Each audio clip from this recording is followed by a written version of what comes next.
Beaucoup de femmes ne savent pas qu'ils ont un pouvoir et une puissance incalculable devant un homme. Si seulement vous compreniez le pouvoir qui nous a été donné, personne ne pleurnichera pour rien. La force que Dieu nous a donnée, voyez un peu les cas. Samson, l'homme le plus fort du monde, personne ne pouvait le maîtriser, mais il a été aveuglé par une femme. Bill Clinton, ancien président des États-Unis, président de la puissance économique mondiale, l'armée la plus forte du monde, mais il a été mouillé par une femme. DSK, Dominique Strauss-Kahn, un grand homme de la finance, promu au grand poste de président de la France, directeur général du Fonds monétaire international, professeur d'université, candidat à la présidentielle, député socialiste. Malgré tout ça, il a évolué dans son parcours financier avec une faiblesse. Lorsqu'il était au point de devenir président de la France, il a été ramené en arrière par une femme ordinaire, une bonne. Mike Tyson, le boxeur le plus fort,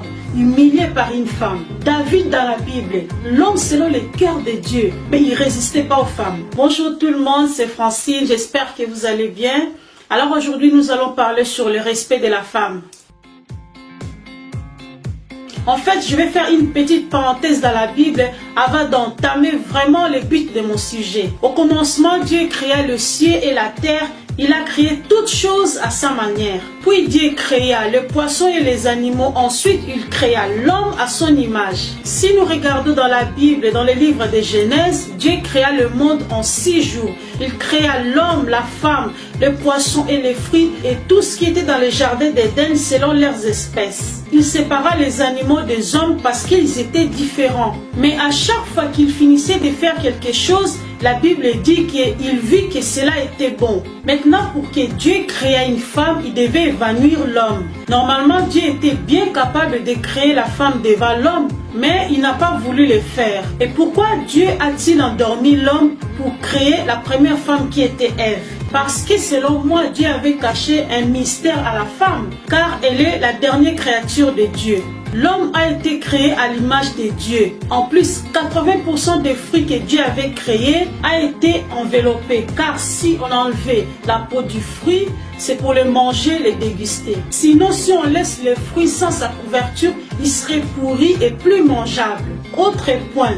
Dieu n'a pas habillé la plupart des animaux. Ils ne sont pas habillés, mais leur sexe, leur nudité sont cachées. Adam et Ève dans le jardin d'Éden, après avoir désobéi à Dieu, ils étaient devenus nus. Lorsque Adam et Ève avaient compris qu'ils étaient devenus nus, ils sont allés vite cacher leur nudité. C'est comme pour dire que la nudité, ça se cache. Le sexe est très précieux. Il doit être caché ou couvert. Découvrir la nudité signifie enlever ce qui est caché et voir au plus profond de la personne. En fait, l'image de la nudité, c'est sous-entendre de ne pas être protégé. En fait, la nudité est sacrée pour un seul homme ou une seule femme. Aujourd'hui, une femme est devenue un objet à ridiculiser, à abuser et à utiliser. Par exemple, pour vendre quelque chose, ils doivent mettre une femme presque nue à la télévision juste pour faire connaître un produit. Si nous regardons bien dans le monde entier, même dans n'importe quelle boutique, il y a des choses qui sont exposées à l'étalage. Il y a des aliments exposés qui sont là seulement juste pour voir, goûter, toucher, mais jamais pour acheter.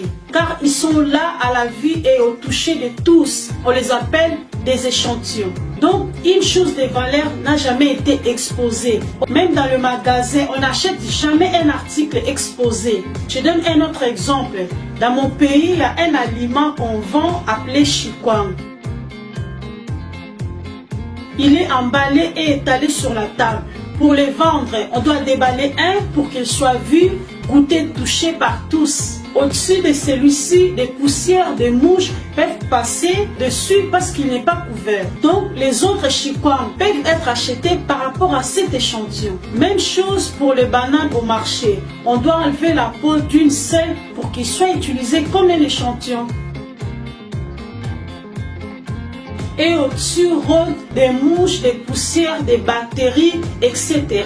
Ça aussi ne peut être que mangé, goûté, touché par n'importe qui. Maintenant, si une personne veut acheter un chicon ou une banane, il va demander au vendeur de lui donner l'autre banane ou un chicon, celui qui est bien emballé, enveloppé, bien protégé. Parce qu'une personne normale qui connaît l'hygiène ne pourra jamais acheter cette banane ou ce chicon. C'était comme si cette personne acceptait de tomber malade. En fait, cette réflexion s'applique également pour la femme qui s'habille mal, la fille dite sexy.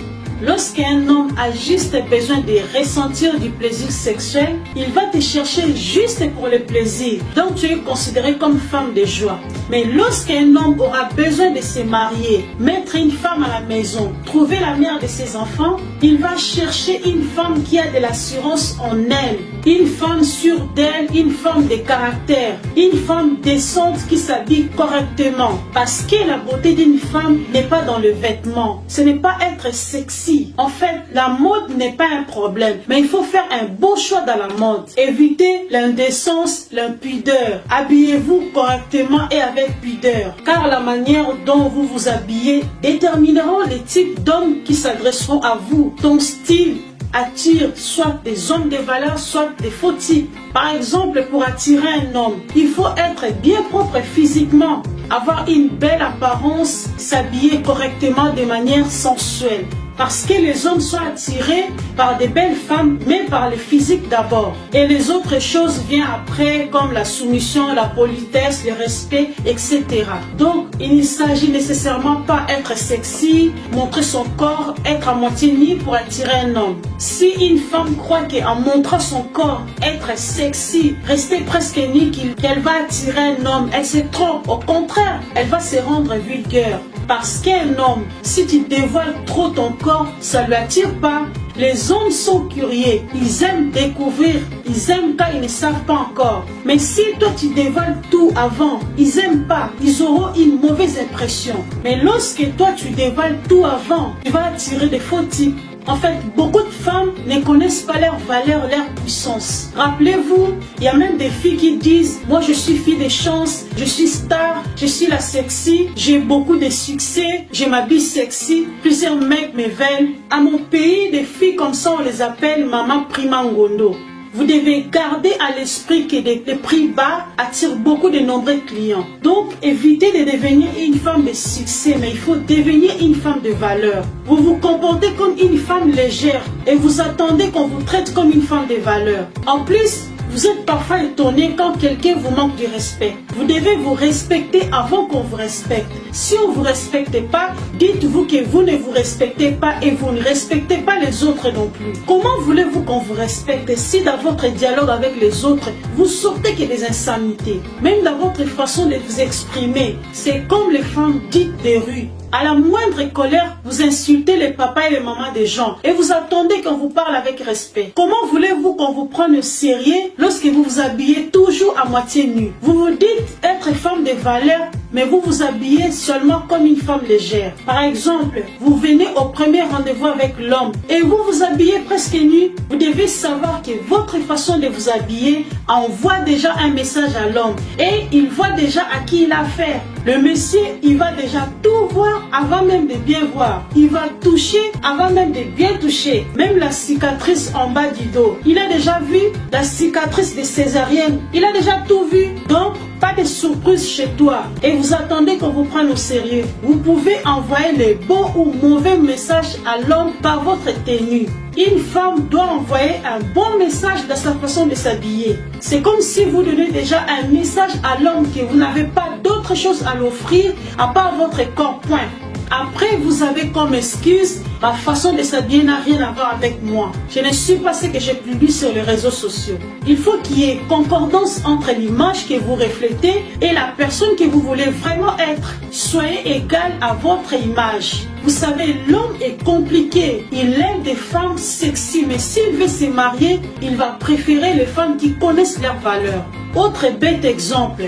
Vous vous disputez au téléphone, l'homme se fâche et vous raccroche au nez. vous lui rappelez pour vous excuser bien sûr, vous lui laissez plusieurs messages vocaux et il ne vous répond pas. Au lieu de lui laisser le temps, parce que le temps gère parfois des choses. Non, non, vous allez continuer à lui rappeler 79 fois. Vous allez harceler l'homme et vous croyez que vous allez vous faire aimer par cette manière. À chaque fois que vous avez un problème avec votre homme, vous pleurez, vous pleurnichez comme une gamine. Vous allez commencer à pleurer. Allô bébé, excuse-moi, pardonne-moi, je suis malade, je vais mourir. Des messages insensés comme ça. Pourquoi vous faites ça? Pourquoi vous agissez comme ça? Comment voulez-vous qu'on vous respecte? À partir du moment où vous montrez très clairement que vous vous battez pour l'homme, vous devez savoir que si vous pleurnichez beaucoup pour l'homme, vous devenez inférieur. Ce que vous recevez souvent n'est qu'un reflet de ce que vous êtes. Les traitements que vous recevez des hommes, vous l'avez autorisé consciemment. Vous recevez ce qui vous correspond. Il n'est pas bon que l'homme soit seul. Le mariage est une institution divine de Dieu. Mais il n'est pas bon aussi que la femme cherche d'elle-même l'homme. C'est Dieu qui présente la femme à l'homme. La femme de valeur doit se respecter d'elle-même d'abord avant qu'on la respecte. Elle doit avoir charisme, confiance, patience, maîtrise de soi, douceur, bienveillance, fidélité en elle-même parce qu'elle a le pouvoir. Elle est puissante. Elle doit être calme même s'il y a un problème. Parce que l'homme aime une femme qui a la personnalité. La femme instruite, cultivée. Les hommes n'aiment pas les femmes qui les mettent trop de pression. La plus grande erreur dans la vie pour une femme, c'est de se prendre soi-même sans valeur. Beaucoup de femmes ne savent pas qu'ils ont un pouvoir et une puissance incalculable devant un homme. Si seulement vous compreniez le pouvoir qui nous a été donné, personne ne pleurnichera pour rien. La force que Dieu nous a donnée, voyez un peu les cas. Samson, l'homme le plus fort du monde, personne ne pouvait le maîtriser, mais il a été aveuglé par une femme. Bill Clinton, ancien président des États-Unis, président de la puissance économique mondiale, l'armée la plus forte du monde, mais il a été mouillé par une femme. DSK, Dominique Strauss-Kahn, un grand homme de la finance, promu au grand poste de président de la France, directeur général du Fonds monétaire international, professeur d'université, candidat à la présidentielle, député socialiste. Malgré tout ça, il a évolué dans son parcours financier avec une faiblesse. Lorsqu'il était au point de devenir président de la France, il a été ramené en arrière par une femme ordinaire, une bonne. Mike Tyson, le boxeur le plus fort, humilié par une femme. David dans la Bible, l'homme selon le cœur de Dieu, mais il ne résistait pas aux femmes. Beaucoup des hommes de Dieu influents et puissants ont été agenouillés par les femmes. Autre exemple, essaie seulement une fois d'amener une femme dans les casernes des militaires. Tu verras comment les militaires vont tous changer leurs attitudes. Même les généraux, même les plus gradés, ils vont oublier sa grade. Aux femmes, vous devez soigner votre image. Le respect, on ne le quémande pas, mais on l'impose. Vous devez imposer votre respect. Vous devez avoir vous-même votre limite personnelle. Savoir ce que vous n'acceptez pas chez les autres et ce que vous acceptez. En effet, il y a deux façons de mettre des limites. Soit il y a des limites que vous devez absolument dire à la personne. Écoute, je n'aime pas ça ou je n'aime pas ces comportements. Il y a encore d'autres façons de mettre des limites face aux gens. C'est-à-dire des limites que vous n'avez pas besoin de dire, mais vous les carnez dans votre façon d'être. Donc, vous envoyez des messages de limites chez vos proches. Si vous ne mettez pas des limites à vous-même, vous allez supporter des choses qui sont contraires à ta volonté. Vous devez savoir que vous avez des choix dans la vie. Soit vous vous amusez maintenant et vous payez plus tard. Soit vous payez maintenant et vous vous amuserez plus tard. Mais dans tous les cas, la vie vous réclamera son dû. Soyez responsable car un faux pas dans la vie peut compromettre votre demain. Voilà, l'émission Conseil d'une grande dame, c'est un concept pour les gens qui ont la même vocation que moi, mêmes idées, même façon de voir la vie et qui vont trouver mes émissions intéressantes.